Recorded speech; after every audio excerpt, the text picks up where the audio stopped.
This video talks about what's called the seven wastes, and it's useful in the sense that if you're trying to take cost out of your budgets, which everyone will be challenged to do, I guess, over time, but without taking value from your ultimate users of your services, let's say your residents or other stakeholders in this case, then the waste reduction process will be very useful to you. So I just want to talk you through the process, the audit process, how it works, what the wastes are, to help you to maybe work that through your system and see what you can identify. So let's just understand what waste is, first of all, in kind of a lean manufacturing sense, which we're now trying to take some of that thinking and apply it to, obviously, in your case, a government or not-for-profit organization, but it's the same kind of principle. So waste, or as I call it, fat rather than muscle, is activities or outcomes that do not link to the provision of value to a customer. Now, a customer is, in any organization, is the end user. So in your case, it might be residents. If you're a travel business, it might be the passengers. If you're a commercial organization, it might be the customers or clients. So it's whatever your end user is, the person to whom you are providing value. It's stuff you're doing which is not providing value to those people. So if you take it away, the customer still gets all the value that they got before.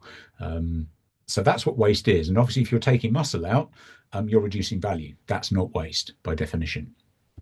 But a customer can be internal or external. There could be people that do work for internal people that ultimately then do work for external people. So it's still muscle, not fat. So it doesn't have to go direct necessarily.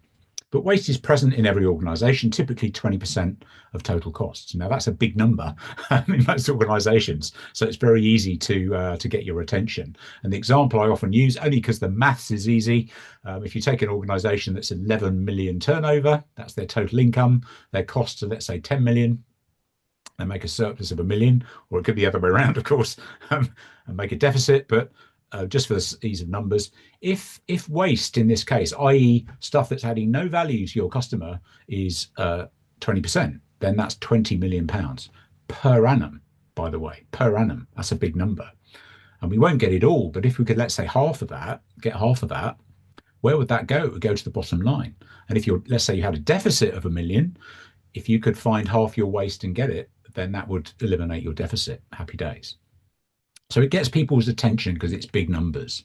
And I'll give you a real life example. I work with a further education college, not-for-profit sector, government sector, really. They're 20 million turnover. So quite a small college. And I had 8 of their senior managers in a room for 2 hours. That's all. And they found 5.7 million per annum of waste in their 20 million pound organization. And we did that in 2 hours. That's about 30% of their total costs. So it's quite easy to do that. And I'll show you how you do that, but it's actually it's quite difficult to get, because that needs changing in processes and habits and the way of working. But it's quite easy to actually find, and you will probably find the same thing if you use the process that I'm going to show you. So what are the 7 ways? First of all, let's just look at what they are. First one is overproduction or over-servicing. So it's something you're doing which is more than you need to be doing. I mean, classically in my old world, accounting world, it would be maybe something like we used to call scope creep. So we define scope with a client, we do certain work for, let's say, £10,000, but during the process, they would ask us to do extra stuff.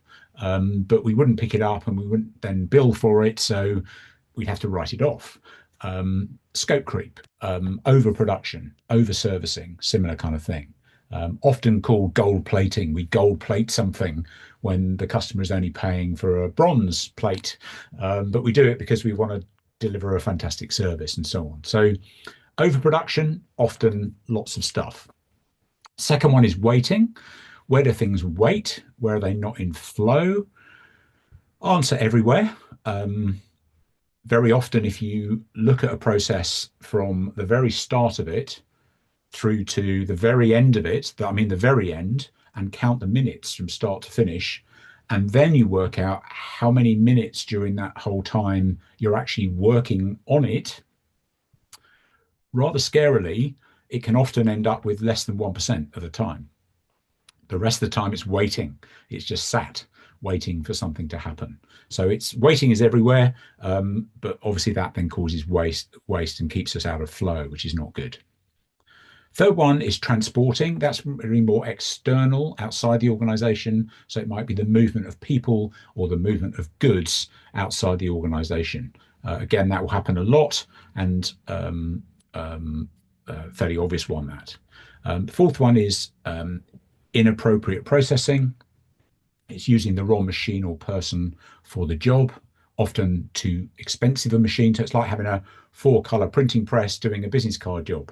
It's too big a machine for the job, or it's having a manager doing a job that a junior could actually do. They're too expensive for doing that job. So lack of delegation, for example, in an organization with a lot of people is a classic inappropriate processing waste. It's kind of sledgehammer to crack a nut kind of thinking. Fifth one is inventory. We talk in other videos about lean thinking and the fact they try and reduce inventory because you have to store it and you have to pay for it. So it ties up cash. So that could be too much of something. Too many people, too many buildings, too much space, too much raw materials, finished goods, etc. It's too much of something, which is actually not serving us and not providing value, and it's also tying up cash. Fifth one is motions. That's more internal movements. So it's like tying a piece of string to yourself in the morning and seeing where you go. Where are the filing rooms? Where's the archiving? Where are the printers? Where's the coffee machine, etc.? Where are we moving around too much? And the last one is always a big one. That's defects, errors, not getting things right first time. Could be recruitment errors, for example. What does that cost in a year? Promotion errors. Anywhere where you get something wrong first time around. So you have to rework, perhaps. And in my previous world, we reworked everything, every single thing. Everything was wrong first time round. We had to rework it. That's waste. Obviously, it's a defect waste. So those are the 7 wastes, and how we use them is we have a 5-step process. So you do the audit, which I'll show you in a second. You then prioritize the low-hanging fruit, if you like. You typically put teams on it or people on it to go and make a dent in it. And then you design some KPIs to measure progress. And then, of course, you go around again, maybe in 6 months' time. And the waste reduction process looks a little bit like this. It's like an audit, simple in a way, but it's a page like this where you list the 7 wastes on the left-hand side here. You brainstorm ideas under each.